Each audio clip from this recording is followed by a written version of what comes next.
কবিতার নাম আমি যদি হতাম। কবি জীবনানন্দ দাশ। আবৃত্তি করছি। আমি যদি হতাম বনহংস, বনহংসী হতে যদি তুমি কোনো এক দিগন্তের জলছড়ি নদীর ধারে, ধান ক্ষেতের কাছে, ছিপ ছিপে স্বরের ভেতর এক নিরালা নেড়ে,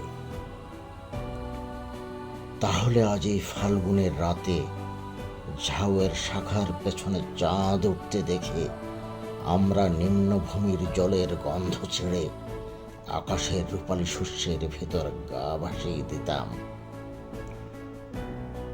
তোমার পাখনায় আমার পালক, আমার পাখনায় তোমার রক্তের স্পন্দন, নীল আকাশে খই ক্ষেতের সোনালি ফুলের মতো অজস্র তারা, ছিরির বনের সবুজ রোমস নেড়ে সোনার ডিমের মতো ফাল্গুনের চাঁদ, হয়তো গুলির শব্দ, আমাদের তির্যক গতিস্রোত, আমাদের পাখনায় পিষ্টনের উল্লাস, আমাদের কণ্ঠে উত্তর হাওয়ার গান, হয়তো গুলির শব্দ আবার, আমাদের স্তব্ধতা, আমাদের শান্তি।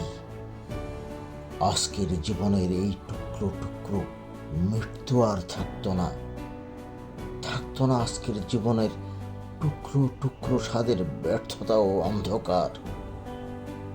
আমি যদি বনহংস হতাম, বনহংসী হতে যদি তুমি কোনো এক দিগন্তের জলছড়ি নদীর ধারে, ধান ক্ষেতের কাছে, আমি যদি বনহংস হতাম, বনহংসী হতে যদি তুমি